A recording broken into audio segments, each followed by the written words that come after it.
Halo semuanya, selamat datang di segmen analisa. Setelah kemarin Lisa Mariana beserta dengan kuasa hukumnya melakukan konferensi pers dengan berbagai statement-statement yang luar biasa sangat menyudutkan lawannya, RK atau Ridwan Kamil di sini teman-teman. Sudah clear, bukan lagi dugaan ditujukan ke siapa begitu, karena ada beberapa hal yang sudah mengarah ke sana. Kita pengen tahu bagaimana reaksi dari kuasa hukumnya Ridwan Kamil, termasuk juga dengan Ridwan Kamilnya sendiri, apa reaksinya pada saat dirinya disampaikan hal-hal yang luar biasa seperti dikatakan bahwa pertemuan yang berada di sebuah hotel di Palembang pada saat dia sedang bertugas untuk melakukan pembangunan, ngecek ya di Islamic Center Palembang. Ternyata ada banyak kecocokan di sana.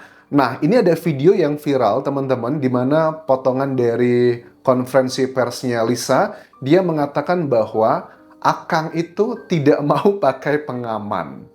Terus saya tuh usianya masih 21 tahun saat itu, baru selesai datang bulan, jadi masih subur-suburnya. Oke, ini salah satu statementnya. Kayaknya kita mau pakai pengaman, padahal saya udah tahu ini. Hah, pakai pengaman? Dia nggak mau. Iya, 3 hari belum malam. Wow, saya sudah nawarin pakai pengaman. Iya, Kang. 3 hari 2 malam katanya. Kang, aduh gila, aku serba salah ya.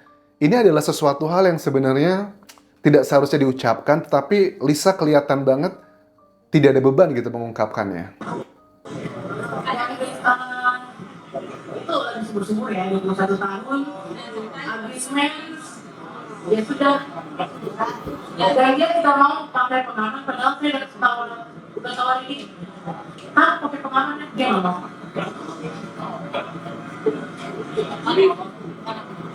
Salita, ada Gila ya. panggilan sayang mungkin? Panggilan sayangnya apa? Kurang aja. Oh, Akang. Ya, Udah ada, karena kan tadi orangnya udah video kalau dia. Terus panggilan sayangnya Akang aja. Kemudian chat bukti-buktinya ada nggak? Nggak ada lagi karena apa itu di Telegramnya sudah dihapus sama Akang begitu karena permintaan dari sang istri Ibu Cinta yang katanya ketahuan begitu. Gila ya. Tapi reaksi dari kuasa hukumnya Ridwan Kamil ini sudah ada teman-teman yang menurut aku juga katanya ini adalah kayak penggiringan opini gitu loh. Ini salah satu statement dari Muslim Jaya Butar-Butar yang mengatakan bahwa hal-hal yang disampaikan oleh Lisa tersebut itu hanyalah sekedar gosip murahan dan hanya penggiringan opini aja. Apa yang disampaikan oleh LM dan kuasa hukumnya dalam konferensi pers hari ini, ya kami menganggap itu gosip-gosip ya, gosip-gosip murahan dan gosip-gosip yang sesat gitu. Kenapa? Gosip-gosip murahan dan sesat. Kenapa? Adakah poin-poin detail-detailnya yang mungkin itu adalah fitnah? Misalnya, kan kalau yang paling nyata adalah menurutnya LM ya, bahwa dia sudah melakukan hubungan itu. Dikatakan dibantah dengan tegas di sini, Ridwan Kamil tidak pernah ada hubungan apapun dengan Lisa. Tegas di situ. Karena apa? Kok dikatakan ini adalah sekedar gosip murahan atau fitnah? Kan Pak Eko sendiri sudah membantah bahwa beliau tidak pernah berhubungan dengan apapun dengan yang namanya LM.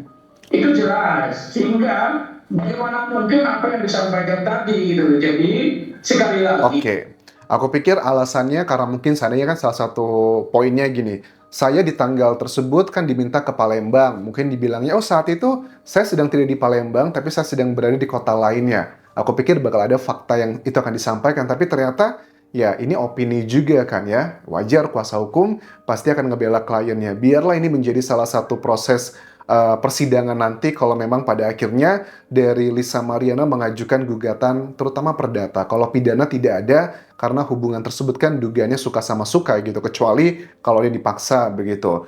Kemudian ada salah satu statement dari Lisa yang dengan kelihatan cukup emosi dan berapi-api dia mengatakan bahwa saya itu sudah siap tes DNA karena wartawan nanyanya juga cukup tajam-tajam ya pada saat press conference tersebut.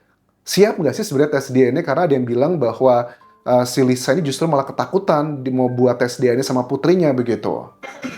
saya menunggu ada dari pihak saya kemana undangan dari pihak sana. Karena saya bingung harus mulai dari mana. Saya melakukan tes DNA ini sesuai SOP di Indonesia di Indonesia ini agar saya takut ya Indonesia takut direkayasa. Saya takut tes DNA di Indonesia itu direkayasa. Dia sambil berapi-api. Bahkan mikrofonnya itu kan pertama ada di kuasa hukumnya ya. Waktu wartawan tanya, dia langsung mengambilnya. Padahal aku lihat dari kuasa hukumnya itu lagi berusaha kayak mengamankan Lisa dalam tanda kutip. Artinya kalau ada pertanyaan-pertanyaan yang terlalu emosional, sentimental, itu di-handle sama kuasa hukumnya. Tapi Lisa kelihatan banget di sini dia kayak nggak ada nothing tulus gitu loh. Dia pokoknya hajar blast semuanya. Bahkan ada beberapa momen gitu waktu Lisa mau ngejawab pertanyaan-pertanyaan yang sangat sensitif, tapi kuasa hukumnya langsung diambil. Tahan, nanti. Kelihatan banget dia kayaknya menyimpan keamarahan, marah yang luar biasa. Seperti statement dia kan bilang begini ya teman-teman, bahwa 8 bulan terakhir itu saya udah kayak pengemis katanya, minta-minta hak anak saya gitu. Oke, tapi terkait dengan DNA ini, kuasa hukum dari Ridwan Kamil pun juga mengatakan dengan tegas bahwa klien kami siap melakukan tes DNA. Silakan dibuktikan secara hukum saja. Ini statementnya. Wah ya, opini, penggiringan opini, sebetulnya apa sih yang mereka mau? Coba diingat-ingat kembali bahwa statement kami pada saat kemarin itu bahwa kami kan sudah secara tegas menyampaikan bahwa terkait dengan tes DNA ini kan RM kan mengaku bahwa dirinya punya anak dengan Ridwan Kamil. Nah, kami sudah menyampaikan statement kami, silakan dibuktikan secara hukum. Kan begitu ya? Halo? Oke.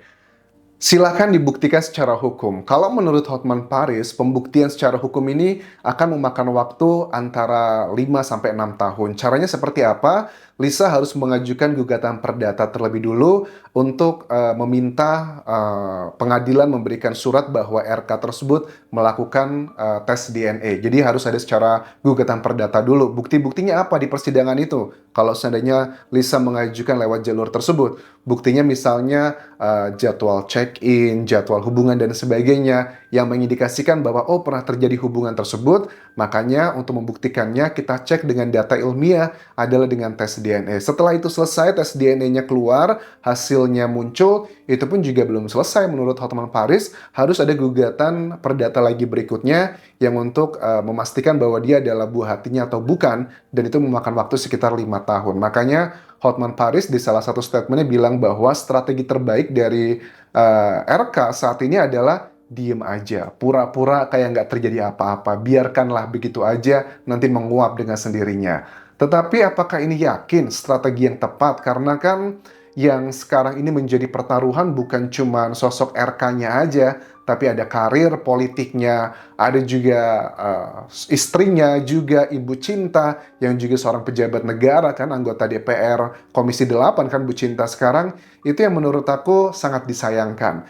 Nah, dalam keterangan ini juga teman-teman, semalam tuh aku juga sempat heboh ya, banyak teman-teman yang mention ke Instagramku di Anjasa Sumara, kalian bilang bahwa Anjas, Pak Ridwan Kamil tuh ngeposting yang baru gitu. Waduh, apa aku cek?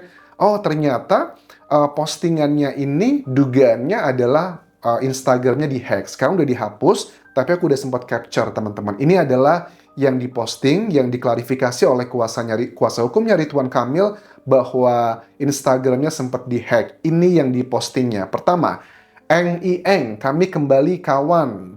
Terus Ridwan Kamil tanggung jawab jangan lari. Dengan fotonya adalah bendera Indonesia. Ini kayak logo partai nggak sih? Tapi kok ada kepalanya hilang gitu dengan tanda tanya. Maknanya apa nih?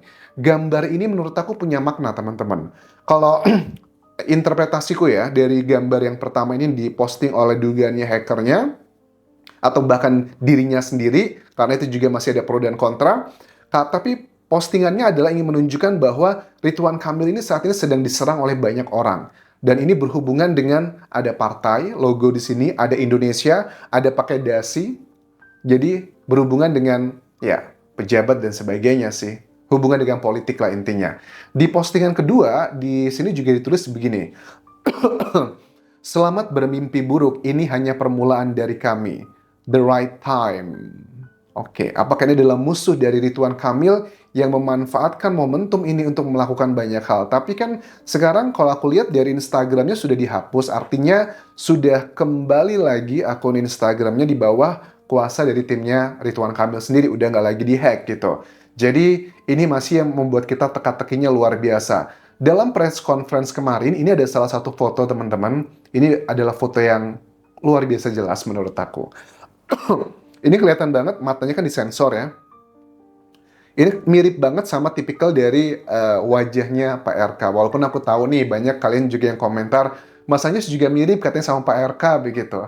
Ya karena kita orang Indonesia kali ya, tipikal wajahnya juga mirip-mirip seperti itu. Mungkin aja ini juga sama, tipikal wajahnya mirip gitu. Jadi dugaannya ini adalah salah satu saat video call Lisa dengan RK tersebut gitu. Tapi kan Lisa punya yang tanpa sensornya gitu. Jadi kenapa dia begitu pede menunjukkan ke sosial media ataupun juga di press conference-nya? Karena dugaannya dia sudah yakin itu adalah memang sosok RK yang dimaksudkan begitu. Yang dia punya foto tanpa adanya sensor di bagian mata. Terus dia juga menunjukkan dengan lebih detail sekarang adalah percakapan Instagramnya yang sudah terhapus gitu ya. Karena katanya nih menurutnya PRK itu kalau ngechat itu di-unsend lagi gitu. Jadi ada automatic system di Instagram, habis kita ngechat kebaca sekali, dia langsung terhapus. Oke. Lisa, cek Telegram lagi. Kalau ada teman-teman minjam, nggak aku kasih sejumlah yang dia pinjam, tapi aku kasih seandainya aku jadi nggak buat dia dosa karena berhutang itu gimana.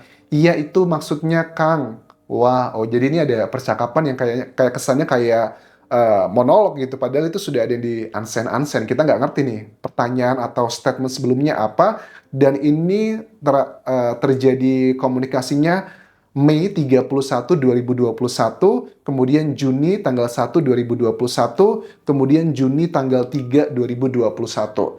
Di 3 waktu yang berbeda, tetapi hanya ada dari chattingannya Lisa. Sementara dari RK-nya sudah di-unsend. Begitu juga di berikutnya, ada banyak sekali chattingan yang kesannya monolog, tapi ini dugaannya katanya Lisa sudah di-unsend semua. Baik Akang, pagi Kang, itu tanggalnya tanggal berapa tuh? 16 September 2021, September tanggal mungkin 20, 2021, terus September tanggal sama lah, belasan gitu kurang lebih teman-teman.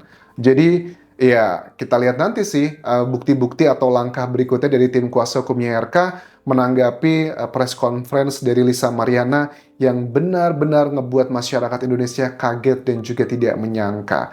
Oke, sementara itu dulu bisa aku update dan kita lihat nanti apakah tes DNA itu akan dilakukan yang terjadi yang sebenarnya. Karena dari tim RK aku lihat sekarang mereka main aman, mereka mengatakan oke, tes DNA tetapi sesuai dengan hukum yang berlaku. Dan menurut Hotman Paris, kalau ngikutin sesuai SOP hukum berlaku, itu membutuhkan waktu paling tidak 3-5 tahun agar surat untuk Ridwan Kamil tes DNA keluar yang dikeluarkan dari pengadilan. Luar biasa. Terima kasih sudah menonton. Sampai ketemu lagi di video berikutnya. Tinggalkan like dan juga komen. Subscribe channel YouTube ini, follow Instagram, Facebook pageku, dan juga akun TikTok Dian Jasa Sumara. Sampai jumpa.